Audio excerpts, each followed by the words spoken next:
Daniel qabristonda qadam tovushlarini birinchi marta eshitganida, u shamol deb o'yladi. Lekin shamol yurmadi, tezlikni oshirmadi va nafasini rostlagan zahotiyoq to'xtamadi. Shunga qaramay, u eski Willow Tree qabristoni yonidagi tor yo'lda qotib qolgan holda turardi. Qabr toshlari orasida aksado berayotgan ataylab, o'lchovli qadam tovushlarini tinglardi. Go'yo ko'rinmas narsa ularni aylanib o'tayotgandek, birini tanlab, boshqasini rad etib, to'g'risini qidirardi.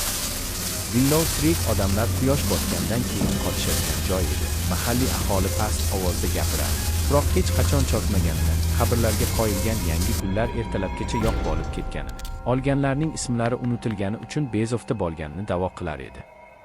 Daniel hech qachon bunga ishonmagan edi. U jurnalist, mantiqiy va asosli, his-tuyg'ulardan oldin dalillarni, xurofotlardan oldin sabablarni qidiradigan odam edi. Ammo bugun kechqurun o'sha qadam tovushlari shagal yo'ldan sudralib, uning orqasida bir necha santimetr to'xtaganida, u sovuq haqiqatning umurtqa pogonasiga skelet holi kabi o'rnashganini his qildi. O'sha qabristonda bir narsa uydoq edi va u uning quloq solayotganini bilardi.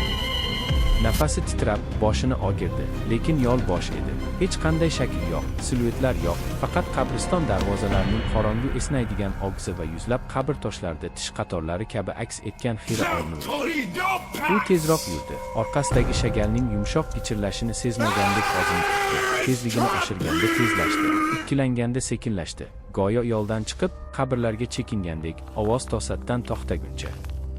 Ertasi kuni kechqurun u qiziqish va ajralib qolganini his qilish bilan qaytib keldi.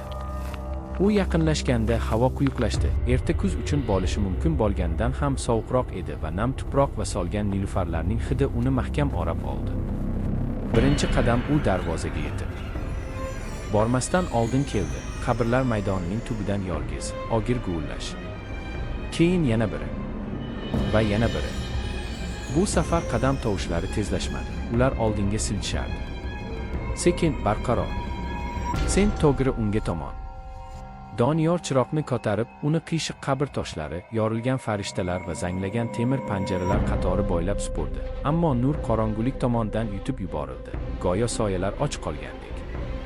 Qadam tovushlari tobora balandroq va ravshanroq bo'lib bordi. Endi noaniq emas, balki maqsadli edi va Doniyor yerning siljishini ko'rdi. Go'yo ostidan bir narsa yuqoriga ko'tarilayotgandek, yangi tuproqning kichik uyumlari biroz ko'tarildi. Bir uyum, keyin ikkita, keyin oltita. U orqaga chekindi, yuragi qovurgalariga urildi, lekin qadam tovushlari endi hamma joyda, uni o'rab, yaqinlashib kelayotgan edi. U darvozadan yugurib o'tib, asosiy yo'lga yetguncha yugurdi. Tovush yo'qolguncha orqaga qarashga jur'at etmadi. Lekin u ketish uchun burilganda, chiroq bir marta miltilladi. Tuproqdagi bitta izni yoritib, to'g'ridan to'g'ri unga qaratdi. Uzun, tor va imkonsiz darajada chuqur, go'yo odamdan og'irroq narsa bosgandek. O'sha kecha uyqu kelmadi. Har safar ko'zlarini yumganda, u sekin, sudralib yuradigan qadamni eshitdi. Bo'ynining orqa tomonida sovuq nafasni his qildi. Tong otguncha u qarorini qabul qilgan edi. Unga javoblar kerak edi. Ertasi kuni kechqurun u kamera, ovoz yozish moslamasi va jasoratdan ko'ra qo'rquvdan ko'proq hosil bo'lgan qat'iyat bilan qaytib keldi. U qabristonga qadam qo'yganida osmon binafsha rangga bo'yalgan edi va oyog'i chegarani kesib o'tishi bilan havo o'zgarib ketdi, jim, kuzatib. U magnitofonni ishga tushirdi va qabrlar orasida harakatlana boshladi. Asablarni tinchlantirish uchun notalarni pichirladi. Hali qadamlar yo'q, chap qismga kirish. Ammo u gapini tugatmasdan oldin qabriston javob berdi. Baland obelisk ortidan to'satdan gichirlash ovozi eshitildi. Daniel chiroqni aylantirdi, lekin yana hech narsa yo'q. Keyin cho'ntagidagi magnitofon yumshoq hushtak chaldi, keyin pichirladi. Siz ham ularni eshitasiz. Uning qoni muzlab qoldi. U uni qayta tingladi. Sozlar xira, uzoqda, endi uni o'rab turgan o'sha qadam tovushlari ustidan qatlamlangan edi. Aylanalarga o'girilib, chiroq titrab, "Daniel, kim u yerda?" deb baqirdi. Lekin yagona javob uning o'ng tomonida qabr edi. Uning tuprog'i ostidagi narsa shishib ketgandek yuqoriga ko'tarila boshladi. Qadam tovushlari tezlashdi, uni tezroq aylanib o'tdi. Bu naqsh, marosim edi. Keyin yer yorildi.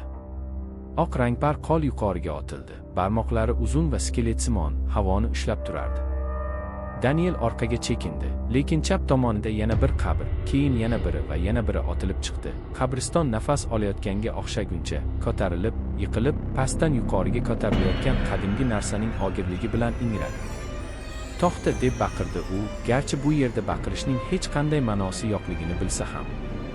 Qadam tovushlari to'xtadi. Jimlik. Yer jim qoldi. Keyin qabristonning eng qorong'u burchagidan bir qiyofa ko'tarila boshladi. Yerdan emas, balki soyalardan, xuddi tanaga quyuqlashib borayotgan tutun kabi erkin tortilib. Har qanday odamdan balandroq, kulrang terisi va suyaklar ustida mahkam chozilgan, hech narsani aks ettirmaydigan ichi bosh ko'zlari bilan u unga qarab yura boshladi. Har bir qadam u so'nggi 2 kechada eshitgan qadami bilan bir xil edi, sekin, sudralib. "Sabrli.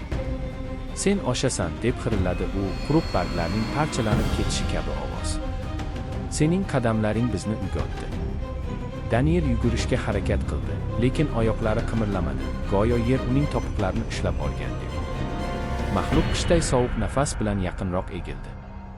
"Sen bizning yo'limizdan yurding", deb hushtak chaldi u, "endi biz senikidan yuramiz." Uning atrofidagi qabrlar yorilib ketdi. O'nlab qonlar havoga, bir-biriga, unga tirnalib cho'zildi. Maxluq bir qo'lini ko'tarib, to'g'ridan-to'g'ri Danielga ishora qildi va to'satdan oliklar oldinga sakrab, emaklab, suyaklarning sinishi va tuproqni yirtish gazabi bilan unga tomon sudralib ketishdi. Daniel qichqirib, bor kuchi bilan oyog'ini yuqoriga tortdi, qoqilib, darvoza tomon yugurdi.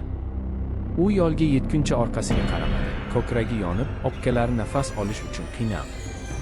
U o'girilganda qabriston yana jim, osoyishta, tegilmagan edi. Lekin nimadir uni ta'qib qilgan edi. U buni ko'rmasdan oldin ham bildi.